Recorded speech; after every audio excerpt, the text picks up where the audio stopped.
Hello viewers, this is Suman Dutta. তো আজকে present হলাম নতুন একটা ভিডিও নিয়ে। আজকে থাকছে তোমাদের কাছে টেটের জন্য একটা গুরুত্বপূর্ণ ক্লাস, ঠিক আছে? এই ক্লাসটা অবশ্যই সবাই ভালো করে দেখবে, কারণ এখানে আমরা আজকে পিয়াজের জ্ঞানীয় বিকাশ তথ্য, পিয়াজের যে কগনিটিভ ডেভেলপমেন্ট থিওরি আছে ওইটার উপর থেকে গুরুত্বপূর্ণ 15টি এমসিকিউ করব। তো এই 15টা এমসিকিউ কিন্তু খুবই ইম্পর্টেন্ট, বাছাই করা প্রশ্ন। সেগুলো অবশ্যই ভালো করে দেখবে, কারণ যত আগের থেকে লেখাপড়া করা যায় তত আমাদের এগিয়ে যেতে সাহায্য হবে। তো জিন পিয়াজেট জন্মগ্রহণ কবে করেন? 1896 সালে। কবে করেন? 1896 সালে। পিয়াজে নিজেকে কি বলে মনে করতেন? পিয়াজে নিজেকে জেনেটিক এপিস্টেমোলজিস্ট বলে মনে করতেন। পিয়াজের মতে জ্ঞানীয় বিকাশের কয়টি স্তর? 4টি স্তর। কয়টি স্তর? 4টি স্তর। এখানে কিন্তু বেসিক 15টা কোশ্চেন আলোচনা করা হবে। যেগুলো বেসিক প্রশ্ন, যেগুলো আমাদের জানতে লাগবে, সেই বেসিক 15টা কোশ্চেন আমি এখানে আলোচনা করব। আর এই 15টা কোশ্চেন কিন্তু খুবই স্টার মার্কওয়ালা প্রশ্ন, কারণ দেখবে সবাই হার্ড কোশ্চেন পড়ে গেছে, আসেনি, কিন্তু এই বেসিক প্রশ্ন থেকে একটা উত্তর বা প্রশ্ন তোমাদেরকে দিয়ে দিয়েছে। তো স্কিমা ধারণাটি মূলত কার দ্বারা প্রভাবিত হয়েছে? মনোবিদ আর্ট বার্টলেট।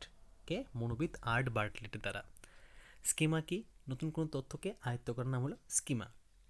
অভিযোজন মানে অ্যাডাপ্টেশন কয়টি প্রক্রিয়া সমন্বয়ে গঠিত? 2টি প্রক্রিয়া। কি কি? আমাকে কমেন্ট বক্সে কমেন্ট করে জানাবে। একটা হলো অ্যাসিমিলেশন, আরেকটা কি আমাকে জানাবে, ঠিক আছে? একটা হলো অ্যাসিমিলেশন, মানে এটাকে বলা হয় আত্মীকরণ। আত্মীকরণ না, আমি শুধু ইংলিশটাই বলছি, অ্যাসিমিলেশন, ঠিক আছে? তো অভিযোজনের 2টি প্রক্রিয়া কি কি? অভিযোজনের 2টি প্রক্রিয়া হলো আত্মীকরণ ও সমন্বয়, ঠিক আছে?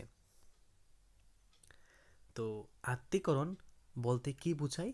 নতুন তথ্যকে পুরানো স্কিমার সাথে মিলিয়ে নেওয়া, নাকি পুরানো ধারণা পরিবর্তন করা, নাকি তথ্য ভুলে যাওয়া, নাকি সামাজিক মিথস্ক্রিয়া করা? নতুন তথ্যকে পুরনো স্কিমার সাথে মিলিয়ে নেওয়া। সংবেদন সঞ্চালকমূলক সংবেদন যে চালনামূলক স্তর আছে, সেই স্তরের বয়স সীমা কত? তো প্রথম যে স্তরটা আছে, পেঁয়াজের যে 4টা স্তরের কথা বলা হয়েছে, সেটার প্রথম স্তর হলো কি জন্ম থেকে 2 বছর। তারপরে প্রাক সক্রিয়তা স্তর, নামটি মনে রাখবে, ঠিক আছে? প্রাক সক্রিয়তা স্তরের মধ্যে আছে কি 2 থেকে 7 বছর। তারপর আছে কি মূর্ত সক্রিয়তা স্তর, এখানে আছে 7 থেকে 11 বছর। তারপর আছে যৌক্তিক সক্রিয়তার স্তর, মানে সক্রিয়তা স্তর বলতে পারো বা সক্রিয়তা স্তর বলতে পারো, কোনো সমস্যা নেই, একই প্রশ্ন উত্তর। 11 বছর থেকে বাকি যা আছে, ওকে। বস্তু স্থায়িত্ব বা অবজেক্ট পার্মানেন্স কোন স্তরের বৈশিষ্ট্য? এটা হলো সংবেদন চালনামূলক স্তরের বৈশিষ্ট্য, এখান থেকে, ঠিক আছে? তারপর হলো প্রাক সক্রিয়তা স্তরের একটা বৈশিষ্ট্য লেখো। প্রাক সক্রিয়তা স্তরের একটা বৈশিষ্ট্য হলো সর্বপ্রাণবাদ, মানে ওই সময় শিশু কি করে? এই সময়, এই যে প্রাক সক্রিয়তা স্তর, ওই সময় শিশুকে যদি একটা বল দেওয়া হয় খেলনার, সে ভাবে যে এখানেও কি প্রাণ আছে। শিশুকে যদি একটা চিরুনি দেওয়া হয় খেলার জন্য, ঠিক আছে, সে ভাববে যে চিরুনিটাও তার মতন কি জীবিত, মানে তার কাছে সব কিছুর মধ্যে কি আছে? প্রাণ আছে। তাই এই স্তরকে বলা হয় একটা সর্বপ্রাণবাদ। এমন প্রশ্ন আসতে পারে ঘুরিয়ে ফিরিয়ে যে সর্বপ্রাণবাদ কোন স্তরকে বলা হয়? প্রাক সক্রিয়তা স্তরকে, ঠিক আছে? সব বস্তুই জীবিত, এই ধারণাকে কি বলা হয়?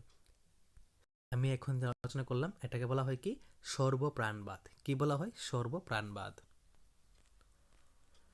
সংরক্ষণ বা কনজারভেশন ধারণা দেখা যায় কোথায়? মূর্ত সক্রিয়তা স্তর বা সক্রিয়তা স্তর বা সংক্রিয়তা স্তর একটা বললে হবে, ঠিক আছে? সংক্রিয়তা স্তর একটা বললে হবে। শুধু তোমরা ওয়ার্ডের দিকে ভালো করে লক্ষ্য রাখবে, ঠিক আছে? কারণ এইবার কিন্তু এসটিএসটি পরীক্ষার মধ্যে ওয়ার্ড গেম খেলা হয়েছে, তো যার জন্য অনেকেই কাভার আপ করতে পারেনি। তো আশা করব এই গুরুত্বপূর্ণ 15টি কোশ্চেন তোমরা সবাই ভালো করে শিখবে। যদি ভিডিও ভালো লাগে থাকে অবশ্যই ভিডিও সবার কাছে শেয়ার করবে। তো দেখা হচ্ছে একটা গুরুত্বপূর্ণ ভিডিওতে।